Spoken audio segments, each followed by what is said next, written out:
Honorable Président du Sénat, Madame la Première ministre, chef du gouvernement, Monsieur le Président de la Cour constitutionnelle et Président du Conseil supérieur de la magistrature, honorables députés et sénateurs, Mesdames et Messieurs les membres du gouvernement, Excellences, Mesdames et Messieurs les ambassadeurs et chefs des missions diplomatiques, Mesdames et Messieurs les secrétaires généraux, inspecteurs généraux et directeurs généraux de l'administration publique, Monsieur le Président du Conseil d'administration de l'École nationale d'administration, Monsieur le Directeur général de l'École nationale d'administration, chers lauréats de la 9e promotion, chers nouveaux élèves de la 10e promotion, distingués invités, Mesdames et Messieurs,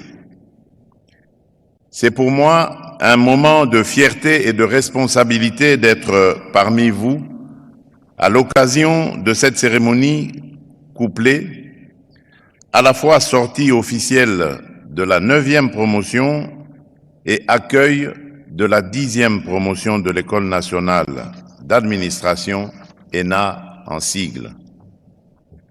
Je tiens d'emblée à saluer chacune et chacun de ceux qui, par leur travail, leur rigueur et leur engagement, font de l'ENA un levier majeur de la refondation de l'État, l'équipe dirigeante, le corps professoral, les encadreurs, ainsi que les partenaires institutionnels qui accompagnent cette réforme.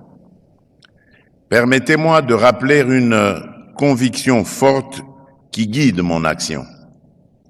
La plus grande richesse de la République démocratique du Congo ne réside pas d'abord dans l'abondance de ses ressources naturelles, mais dans son génie humain, dans la capacité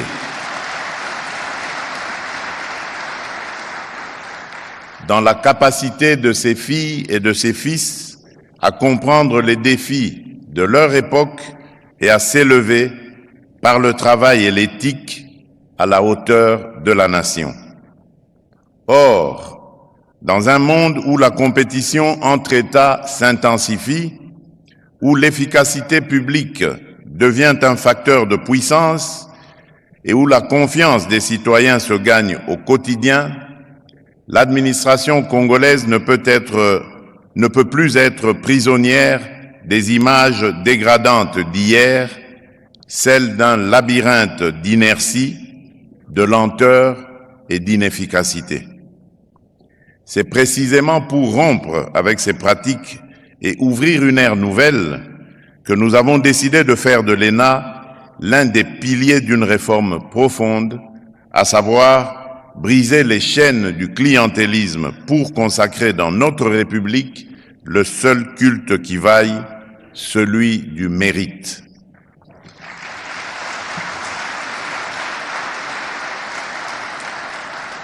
Mesdames et Messieurs, chaque fois que je préside une cérémonie comme celle-ci, j'ai une pensée particulière pour celles et ceux qui incarnent, souvent dans le silence, la continuité de l'État et la dignité de notre souveraineté.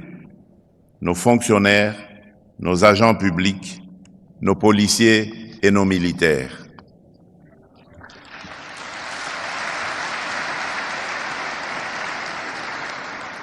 Aujourd'hui encore, alors que notre pays fait face à une agression vile, barbare et prédatrice à l'Est, beaucoup restent debout sous le feu, refusant de céder un seul pouce de notre territoire. Leur sacrifice est le socle de notre dignité nationale. Qu'ils trouvent dans nos paroles et dans nos actes l'écho de notre reconnaissance et la preuve que la République ne les oubliera jamais.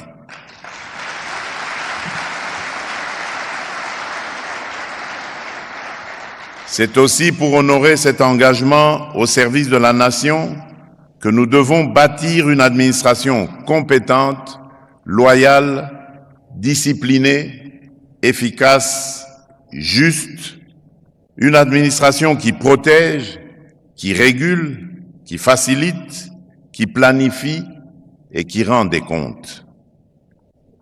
Chers lauréats, chers nouveaux élèves, le programme de rajeunissement compétitif et qualitatif de notre appareil administratif, auquel l'ENA prend une part décisive, doit demeurer une voie centrale afin de pourvoir aux emplois vacants dans l'administration publique.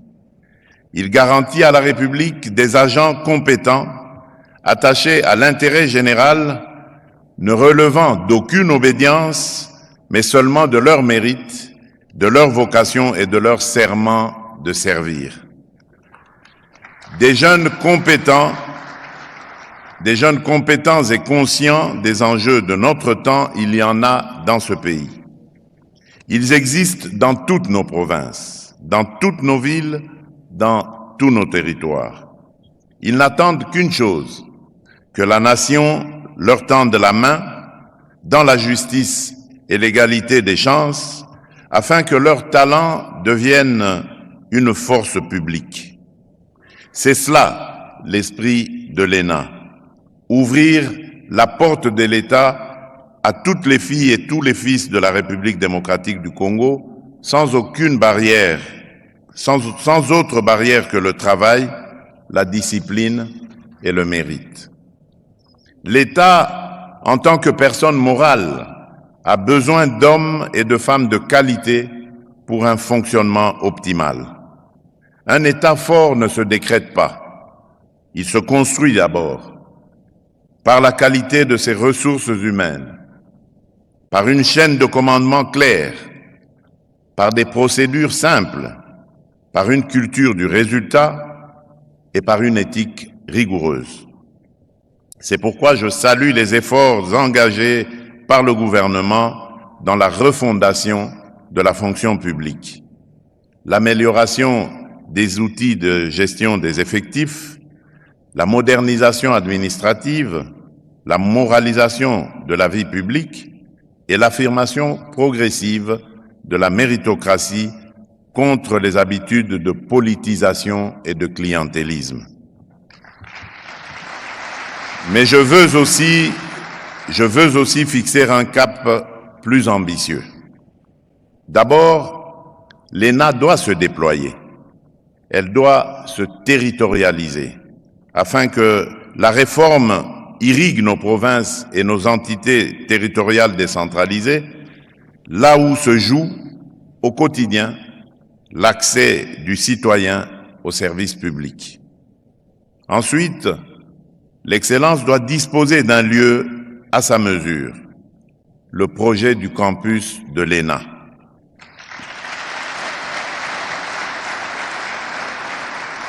Ce projet doit sortir de terre. Je donne instruction au gouvernement, à travers les ministères compétents,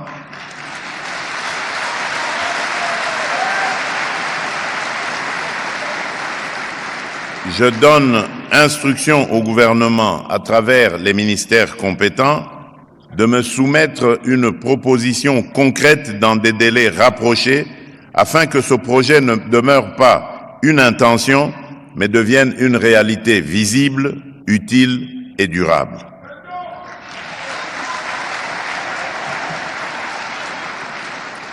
Chers énarques de la 9e promotion, vous avez fait un choix hautement symbolique. Vous avez placé votre promotion sous le nom du général Mamadou Ndala. Ce nom n'est pas un simple emblème. C'est un héritage, bien plus une responsabilité. Porter ce nom, c'est de vous obliger à la hauteur d'intégrité, hauteur de discipline, hauteur de courage. Si le général Mamadou Ndala est tombé sur le champ de bataille pour la défense de l'intégrité territoriale, votre champ de bataille à vous sera celui de l'administration publique. Vous devrez combattre la corruption, l'inefficacité, l'arbitraire et le mépris de l'usager. Je répète, vous devrez combattre la corruption, l'inefficacité, l'arbitraire et le mépris de l'usager. Souvenez-vous toujours, l'État n'est pas une mangeoire. L'État est un sanctuaire et vous en êtes désormais en toute conscience les gardiens. L'État a investi en vous. En retour, vous lui devez compétence, intégrité, patriotisme. J'ai instruit le gouvernement de veiller à votre intégration rapide et optimale dans les services publics afin que votre formation ne soit pas un diplôme de plus, mais un outil immédiatement mobilisé au service des Congolaises et des Congolais.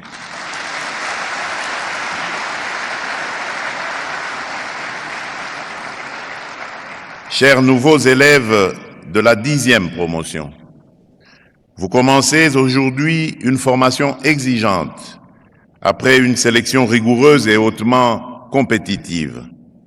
Vous devez en être fiers, mais surtout dignes, par votre discipline, votre travail, votre humilité et votre sens d'éthique.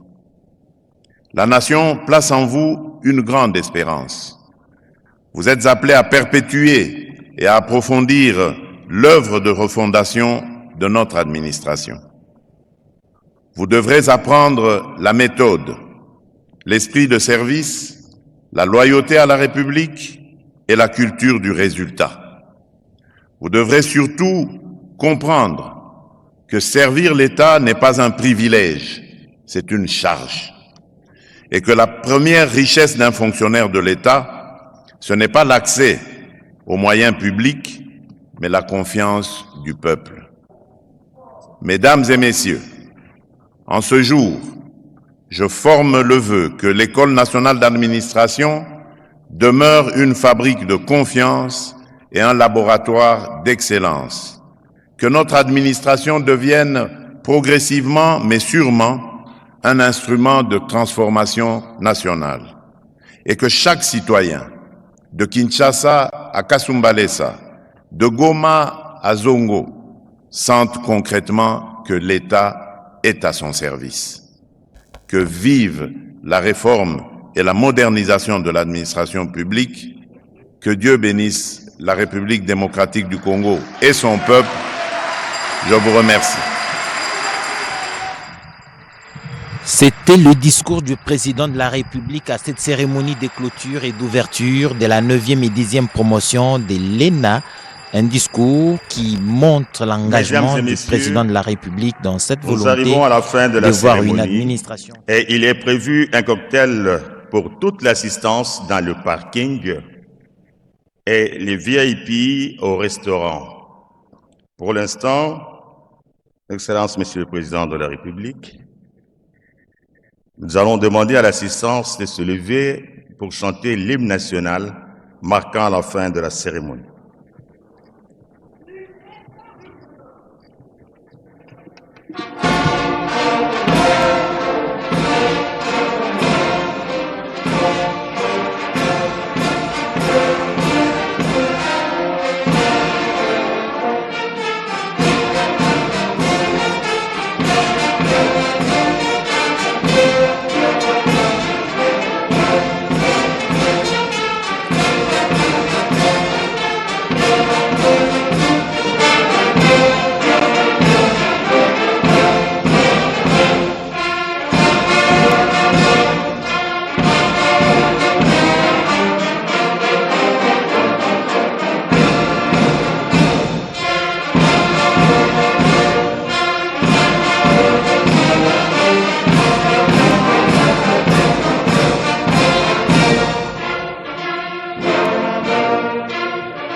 Merci.